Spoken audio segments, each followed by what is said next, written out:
John Spencer, really want to talk to you about sectoral bargaining and talk to us a little bit about what that is and what the threat is. So sectoral bargaining is a concept it exists in Europe primarily, and it means that the central trade association for a particular industry will negotiate with a particular union, and then everybody in that industry is covered by that master contract. Now here in this country, labor advocates tend to say, if a majority of workers want a union, they should be able to vote for a union. Under a sectoral bargaining arrangement, essentially the government says, we don't care what you think. We're going to put you in a union and we're going to set your terms and conditions of employment. You don't really need to negotiate. We would refer to this as cartel bargaining, not sectoral bargaining. While people talk about freedom of choice for employees, sectoral bargaining is exactly contrary to freedom of choice. Well, when you think about how unions organize, they organize primarily through card check and neutrality agreements. So the first thing the union wants is to make sure that the company doesn't say anything. The second thing that they want is to make sure that nobody votes. The third thing that they want to do is just get recognition through a card without any parameters as to how that card is necessarily being solicited. This concept of democracy, this concept of voting is really quite shallow when you begin to examine how unions are organizing today. European-style work councils. I want to learn really about what they are. Most Americans wouldn't know what you're talking about if you told them about a works council. But what it means in Europe is you have the sectoral bargaining that's negotiated at the highest level and across the industry. Then works councils are at the individual location, and they will essentially translate the terms of that contract into what it means for that particular factory or location where the employees are. So it's a localized version of a sectoral bargaining arrangement. A couple of years ago, the UAW tried to pretend that you could create one here. The problem being that they are essentially illegal under the National Labor Relations Act. If an employer decided to form a works council and negotiate with that works council over terms and conditions of employment, so again, it's another foreign concept that some folks in the union movement have tried to bring over to the United States, in a sense, pretending that there's a third way, that you could do a union light, where you would maybe vote for this works council, but it wouldn't be a full-fledged union.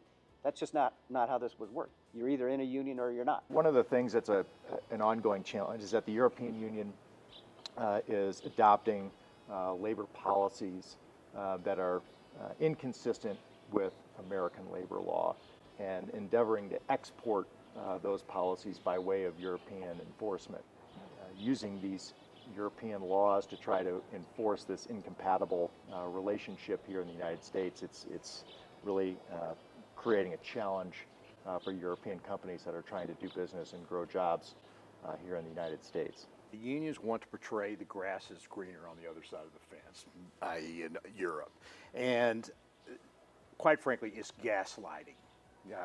What they're doing is they're trying to say that the United States violates international labor law when it comes to campaigns and where there's going to be a union election by getting involved in those elections, where in fact the United States meets and exceeds pretty much all the freedom of association. Here in the United States, with the current National Labor Relations Board and our General Counsel, they are putting a all-out war on companies being able to talk to employees. You've heard a lot recently about captive audience meetings. They've even gone as far as states passing laws, 9 states in particular passing laws that ban captive audience meetings during union campaigns. Well, in essence, this is against U.S. law in itself. And captive audience campaign, that sounds like just an employer wanting to speak to their employee. It's a meeting just like if you were going to be choosing which health care plan you would be having. There is going to be a major business decision at a ballot box, and it's a major business decision that is not made by the leadership of the company. That decision solely belongs to the employees to be able to be informed to make that kind of a decision.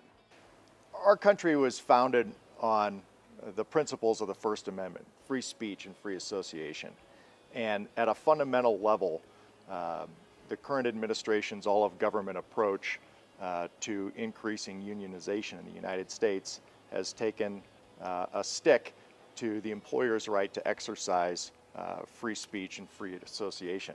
And it's not just at the federal level, it's at the state level and it's at the local level.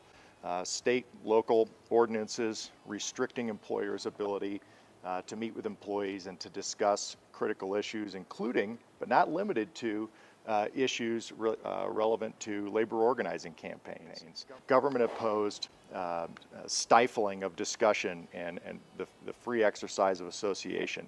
And it's directly contrary not just to, again, these First Amendment principles that we built our nation upon, but it's against decades and decades of well-established Supreme Court precedent. The essence of the National Labor Relations Act is that employees should be able to make an informed decision as to whether they want to join a union or they don't. But the key is they need to be hearing from both sides so they know the pros and cons before they make that choice, because once they make it, there's usually no going back. Incredible irony here.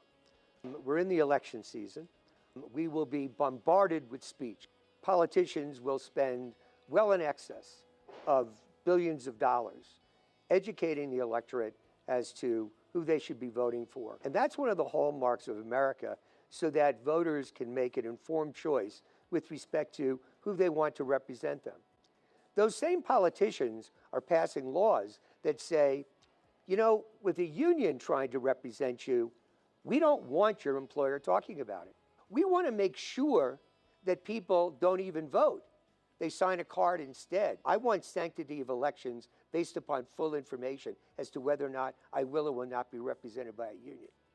That is the essence of the hypocrisy. The most effective union organizer today is a politician who wants union support. The employees will never see the union constitutions, which are typically near 100 or more pages long. They don't see their financial statements of how they frivolously spend monies on things that you may not believe in. Yet with the workforce that we have today, with the millennials and the plurals that are out there, union percentage is down to 6 point nothing. They're desperate for membership, and they've actually run a very effective PR campaign to reinvent themselves as human rights group. American labor law is fair labor law that gives the right to where it belongs, not to the employer, not to the union, but to the employee of whether or not they want to engage in collective bargaining with a third-party representative.